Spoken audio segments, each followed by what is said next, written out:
আজকে ঘুম থেকে উঠে পড়েছি অনেক সকাল সকাল। আজকে উঠেছি প্রায় ৬টার সময়। তো ৬টার সময় উঠে ঘরের টুকটাক কাজ ছিল, যেমন বিছনা গোছানো, তারপর চা করা, এগুলো টুকটাক কাজ ছিল, সেগুলো কমপ্লিট করে স্নান করে পুজো দিয়ে নিয়েছিলাম। তো পায়েল মন পাখি চ্যানেলে নতুন একটা ভিডিওতে সবাইকে ওয়েলকাম। তো দেখো আমি এখন পুজোটা কমপ্লিটও হয়ে গেছে, দিয়ে এই যে সরস্বতী ঠাকুর, সরস্বতী পুজোর সরস্বতী ঠাকুর সাজানো হয়ে গেছে কমপ্লিট মোটামুটি। আমি ঘরে ছিলাম, ঘরের পুজো দিয়ে এসে এখন এই উপরে আসলাম। এটা পুষ্পপত্র, এই যে পলাশ ফুল না, এরপরে এই যে পলাশ ফুল ফুটবে।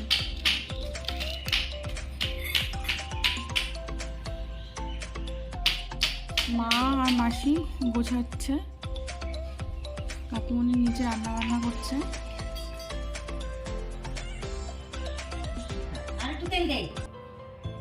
কালকে রাতে বসে বসে আমি আলপনাটা দিয়েছি, যেরকম পেরেছি সেরকম দিয়েছি।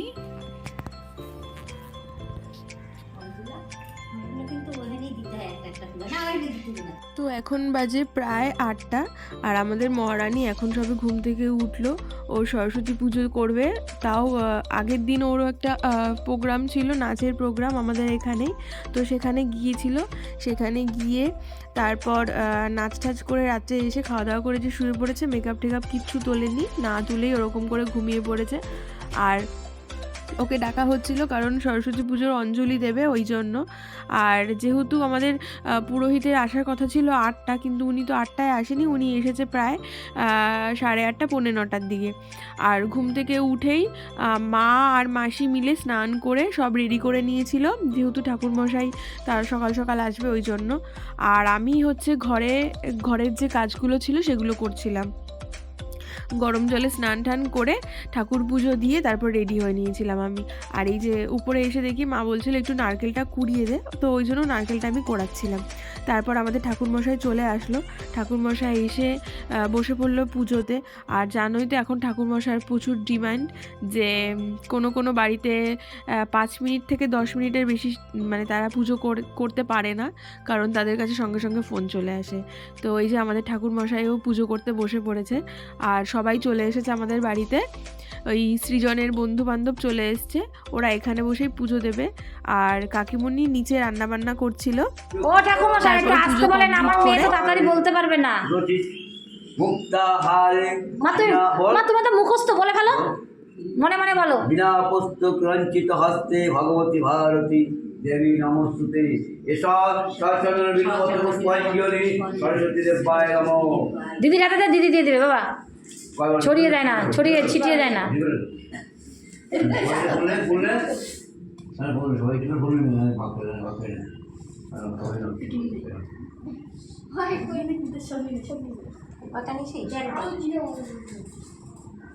তারপর আমাদের মহারানী সৃজাকে ওকে একটু সাজগোজ করিয়ে দিচ্ছিলাম। সরস্বতী পুজো বলে কথা, শাড়ি পরবে না এটা কি কোনো সময় হয়?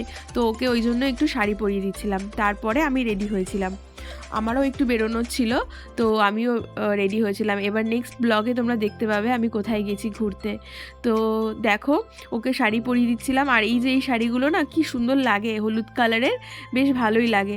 আর এখন মানে সরস্বতী পুজো মানেই ছোটদের সব কিছু আনন্দ, ছোটরাই শাড়ি পরবে, ঘুরবে, বেড়াবে, এটাই ভালো লাগে না? আর ছোট ছোট বাচ্চাদের শাড়ি পরতে বেশি ভালো লাগে, দেখতে বেশি ভালো লাগে। তো যাই হোক, ওকে যখন শাড়ি পরাচ্ছিলাম ভীষণ দুষ্টুমি করছিল, এক জায়গায় তো স্থিরভাবে দাঁড়াচ্ছিল না প্রথম কথা, আর এদিক ওদিক করছিল, ওই জন্য ভালো মতন শাড়িটা পরাতে পারছিলাম না। তাও অনেক কষ্ট করে শাড়িটা পরিয়েছি। আর ব্লাউজটা দেখো, মানে ওর মাপের ব্লাউজ কেনা হয়েছে যদিও, তবুও ওই ঘাড়ের থেকে খুলে যাচ্ছে, কাঁধের থেকে খুলে যাচ্ছে, কোনো রকম সেফটিপিন টেপটিপিন দিয়ে কোনো রকমভাবে একটু আটকেছি। তো ওকেই সাজগোজ করিয়ে দিচ্ছিলাম। তারপর ওর মা, আমার মাসি সবাই মিলে আর কি বেরিয়েছিল একটু ঠাকুর দেখতে। আমাদের এখানে যেহেতু সরস্বতী পুজোটা খুব ভালোই হয়, আমাদের এখানে সরস্বতী পুজোটা আগাগোড়াই খুব ভালো হয়। তো আমাদের এখানে একটা জায়গা আছে, তো সেখানে বেশ কয়েকটা বড় বড় প্যান্ডেল করে, তো সেখানে অনেক মেলা হয়, লোকজনের ভিড় হয়। তো সেখানেই আর কি দিনের বেলায় যাওয়া হবে।